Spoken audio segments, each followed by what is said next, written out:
तो दोस्तों एक बार फिर मैं हसन जामी एक नई वीडियो के साथ आपकी खिदमत में मौजूद हूं। दोस्तों अगर आपने मेरी इस वीडियो पे क्लिक कर ही लिया है तो आप इसको लास्ट तक ज़रूर देखें। मैं ब्रीफ न्यूज़ लेकर आता हूं दोस्तों, आप लोगों को मालूम है वो इसी वजह से ताकि वीडियो छोटी से छोटी हो और लोग उसको लास्ट तक ज़रूर देखें और ताकि उनको इससे फ़ायदा हो। ठीक है दोस्तों, तो आज की इस वीडियो में मैं इस न्यूज़ को लेकर आया हूँ। इस न्यूज़ को हम सॉल्व करेंगे। आप देख सकते हैं न्यूज़ छोटी सी है लेकिन बहुत शानदार इसके अंदर वर्ड्स इस्तेमाल हुए हैं, फ्रेजेस इस्तेमाल किए गए हैं और फिर हम उनको सॉल्व करेंगे और ग्रामेटिकली भी सॉल्व करेंगे। ठीक है, टेंसेस भी मैं बताऊंगा इसके अंदर कि कौन सा टेंस कहाँ पर यूज़ हुआ है। ठीक है, और उसके अंदर जिन चीज़ों पर प्रैक्टिस करने की ज़रूरत महसूस होगी उन पर हम प्रैक्टिस भी करेंगे। ठीक है दोस्तों, तो आइए देखते हैं, पहले न्यूज़ को देख लेते हैं, पहले न्यूज़ को सॉल्व कर लेते हैं, उसके बाद जो है फिर हम प्रैक्टिस करने वाली चीज़ों को देखते हैं, फ्रेजेस को देखते हैं। देखिए ये है टाइम्स ऑफ इंडिया की न्यूज़। ठीक है दोस्तों, तो इसको हम सॉल्व करेंगे। सॉल्व करने से पहले दोस्तों मैं कहूँगा कि अगर आप हमारे इस चैनल पर नए हैं और आपने चैनल को सब्सक्राइब नहीं किया तो प्लीज़ सब्सक्राइब करें, वीडियो को लाइक करें, कमेंट करें और अपने दोस्तों के साथ ज़रूर शेयर करें। ठीक है, देखिए lost 4000 crore can't pay salary Tirupati trust. Lost 400 crore 400 crore रुपए का नुकसान। ठीक है, अब यहाँ पे हम तर्जुमा करेंगे 400 करोड़ रुपए का नुकसान हो गया। कांट पे सैलरी, सैलरी नहीं दे सकते।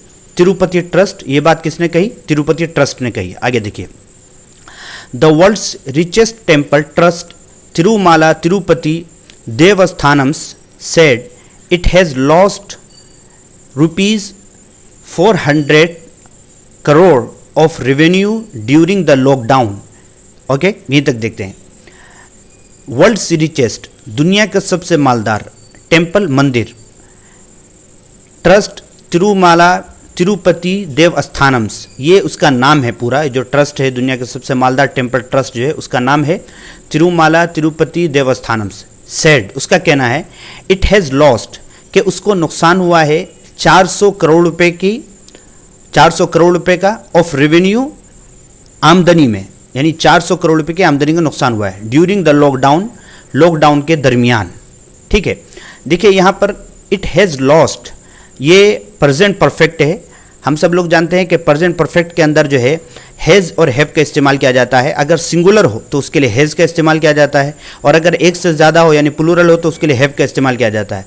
उसके बाद जो है वर्ब की थर्ड फॉर्म आती है, जैसा कि यहाँ पर लॉस्ट जो है ये थर्ड फॉर्म आई है। ठीक है, आगे देखिए आप, and does not have enough cash to pay salaries and meet daily expenses. और क्या कहा उन्होंने? एंड डज नॉट हैव, और उनके पास नहीं है, इनफ कैश, इतना पैसा, टू पे सैलरीज, यानी काफ़ी पैसा, टू पे सैलरीज, तनख्वाह देने के लिए, एंड मीट डेली एक्सपेंसेस, और रोज़ाना की ज़रूरतों को या ख़र्चों को पूरा करने के लिए। डेली के माने रोज़ाना, एक्सपेंस के माने खर्च। ठीक है, अब यहाँ पर देखिए सबसे पहले मैं इसमें जो है आपको ये बताऊं कि ये डज नॉट हैव जो है ये प्रेजेंट इंडिफिनिट है, यानी सिंपल प्रेजेंट है और ये उसका निगेटिव है। आपको मैं बता दूं कि अगर सिंपल प्रेजेंट हो और उसका निगेटिव बनाना हो और वो सिंगुलर हो यानी एक हो, एक आदमी के बारे में बताना हो तो उसके लिए हम डज का इस्तेमाल करते हैं, और अगर एक से ज़्यादा हो तो फिर हम डू का इस्तेमाल करते हैं, और उसके बाद फिर जो है वर्ब की फर्स्ट फॉर्म आती है जैसे कि हैव आया यहाँ पर। ठीक है, आगे देखिए, यहां पर एक लफ्ज आया एक्सपेंस। एक्सपेंस के माने आते हैं खर्च के, एक्सपेंसेस खर्चे। ठीक है, आगे देखिए, the trust has spent ₹300 crore on salaries etcetera. ठीक है, यहीं तक देखते हैं, एंड के बाद जो है दूसरा सेंटेंस है, ट्रस्ट ने खर्च किए हैं। अगेन यहां पर जो है प्रेजेंट परफेक्ट है, स्पेंट जो है ये स्पेंट का थर्ड फॉर्म है। ट्रस्ट ने खर्च किए हैं 300 करोड़ रुपए तनख्वाहों में, तनख्वाहों वगैरह में, एटसेट्रा, तनख्वाहों वगैरह में। ठीक है, and deliberating on ways to resolve the crisis without touching its 8 tonnes of gold reserve and ₹14,000 crore fixed deposit. ठीक है, और डिलिब्रेट के माने आते हैं गौर करना, सोच विचार करना, और उन तरीक़ों के बारे में गौर फिक्र कर रहे हैं, उन तरीक़ों के बारे में सोच विचार कर रहे हैं। टू रिजोल्व द क्राइसिस, इस बहरान को ख़त्म करने के लिए, इस बहरान से निपटने के लिए। ठीक है, रिजॉल्व के माने किसी भी चीज़, किसी भी मामले को सुलझाना। ठीक है, विदाउट टचिंग, बग़ैर छुए, इट्स 8 टन्स ऑफ गोल्ड, अपने 8 टन गोल्ड को जो रिजर्व में है, ठीक है, 8 टन गोल्ड जो उनके पास महफूज है उनको छेड़े बगैर, एंड ₹14,000 करोड़ और 14,000 करोड़ रुपए जो फिक्स्ड डिपॉजिट हैं उनके, यानी इनको इस्तेमाल किए बगैर वो इस का तरीका ढूंढ रहे हैं कि ये जो क्राइसिस है इस क्राइसिस से कैसे निपटा जाए। ठीक है दोस्तों, तो ये आपने पूरा तर्जुमा जो है आपने सॉल्व कर लिया। मैंने इसके अंदर जो आप अगर मेरी वीडियो लगातार देखेंगे दोस्तों तो उसमें आपको जो है आपको टेंसेस के बारे में भी बहुत कुछ पता चल जाएगा। ठीक है, मैं पूरी टेंसेस के ऊपर भी वीडियो बनाऊंगा। ठीक है, जैसे मेरे 500 सब्सक्राइबर पूरे हो जाते हैं मैं इंशाल्लाह इस पर बाज़ाब्ता मुस्तकिल टेंसेस पे वीडियो बनाऊंगा। ठीक है, आगे देखते हैं। इसके अंदर कुछ चीज़ें ऐसी हैं जिन पर हमको प्रैक्टिस करना चाहिए। ठीक है, देखिए सबसे पहले एक लफ्ज़ है इसके अंदर आया है टू पे सैलरी, तनख्वाह देना। मैंने हिंदी में भी लिख दिया चूँकि बहुत सारे लोग जो है वो हिंदी जानते हैं। ठीक है, उर्दू उनकी उतनी अच्छी नहीं होती है। तो तनख्वाह देना, इसके लिए आता है पे सैलरी। सैलरी के माने तनख्वाह, पे के माने अदा करना। एग्जाम्पल आप देखिए, we should pay salaries to our employees on the time. हमको तनख्वाह देना चाहिए अपने मुलाजिमीन को वक्त पर। ठीक है, तो अब देखिए यहाँ पर पे सैलरी आया है। अब इस पर आप उस पर सेंटेंसेस बना सकते हैं। आप फॉर एग्जांपल आप कह सकते हैं कि वो तनख्वाह नहीं देता है, he does not pay salary. ठीक है, मैं तुमको तनख्वाह दूंगा, आई विल पे यू सैलरी। ठीक है, या इस तरीके से आप ये कहें कि कंपनियां तनख्वाह नहीं दे रही हैं, companies are not paying salaries. ठीक है, क्या तुमने तनख्वाह दे दी, डिड यू पे सैलरी, क्या तुम तनख्वाह नहीं दोगे, will you not pay salary, मैं तनख्वाह वक्त पर दूंगा, I will pay salary on the time. ठीक है, तो इस तरीके से आप इस पर सेंटेंसेस बना सकते हैं। आपको कम से कम 25 सेंटेंसेस बनाने चाहिए दोस्तों। ठीक है, आगे देखते हैं। एक लफ्ज़ है इसके अंदर आया टू हैव लॉस्ट समथिंग, कोई चीज़ खो देना। ये बहुत शानदार लफ्ज़ है। जैसे कोई भी चीज़ खोना, कोई अगर फिज़िकल चीज़ हो उसके बारे में भी इस्तेमाल करते हैं, और कोई ऐसी चीज़ जो फिज़िकल नहीं है उसके बारे में भी हम इसको इस्तेमाल करते हैं। ठीक है, किसी चीज़ का नुकसान होना। एग्जाम्पल आप देखिए, he has lost his head. ये एक बहुत शानदार खूबसूरत लफ्ज़ है कि वो अपना दिमाग खो चुका है, मतलब ये कि उसका दिमाग ख़राब हो गया। He has lost his head, उसे अकल नहीं है।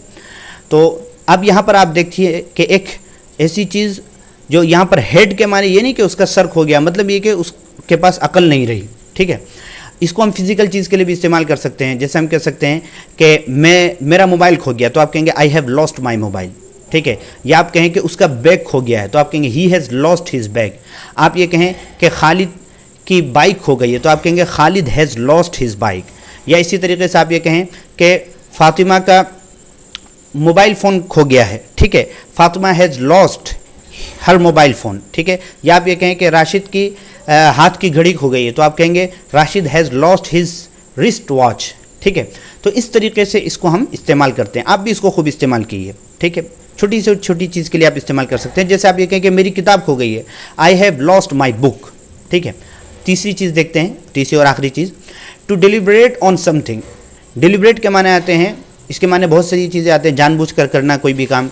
डिलिब्रेट ऑन, एक चीज़ मैं यहाँ पर आपको वजाहत कर दूँ कि ये जो ऑन है प्रीपोजिशन, ये बगैर किसी प्रीपोजिशन के भी इस्तेमाल होता है। ठीक है, अमेरिकन इंग्लिश के अंदर ख़ास तौर पर जो है कभी कभी ऑन का इस्तेमाल किया जाता है, जैसा कि इस न्यूज़ के अंदर भी ऑन प्रीपोजिशन का इस्तेमाल किया गया है। अगर बगैर किसी प्रीपोजिशन के, यानी बगैर ऑन प्रीपोजिशन के आपको डिलिब्रेट कहीं पर मिलता है तो उसमें भी कोई हरज की बात नहीं है, वैसे भी इस्तेमाल किया जाता है। ठीक है, आगे देखिए, एग्जाम्पल आप देखें, there was silence while she deliberated on her words. एक खामोशी थी जबकि वो गौर कर रही थी अपने अल्फाज पर। ठीक है, या इस तरीके से आप उस पर और भी सेंटेंसेस बना सकते हैं। जैसे आप ये कहें कि मैं उन लोगों की राय के बारे में गौर कर रहा हूँ, तो आप कह सकते हैं I am deliberating on their opinions. ठीक है, आप ये कहें कि तुमको मेरी राय पर गौर करना चाहिए, you should deliberate on my opinion. आप ये कहें कि खालिद इस मसले पर गौर फिक्र कर रहा है, तो आप कहेंगे Khalid is deliberating on this issue. ठीक है, तो इस तरीके से आप इस पर दोस्तों सेंटेंसेस बना सकते हैं। तो उम्मीद है कि दोस्तों ये वीडियो आपको बहुत ज़्यादा पसंद आई होगी। अगर आपको पसंद आई तो प्लीज़ इसको लाइक करें, कमेंट करके हमें बताएं, अपने दोस्तों के साथ ज़रूर शेयर करें और चैनल को ज़रूर सब्सक्राइब करें। ठीक है दोस्तों, तो आइए आज की वीडियो को यहीं पर पूरा करते हैं। अगली वीडियो में मुलाकात होती है, तब तक के लिए अस्सलाम वालेकुम।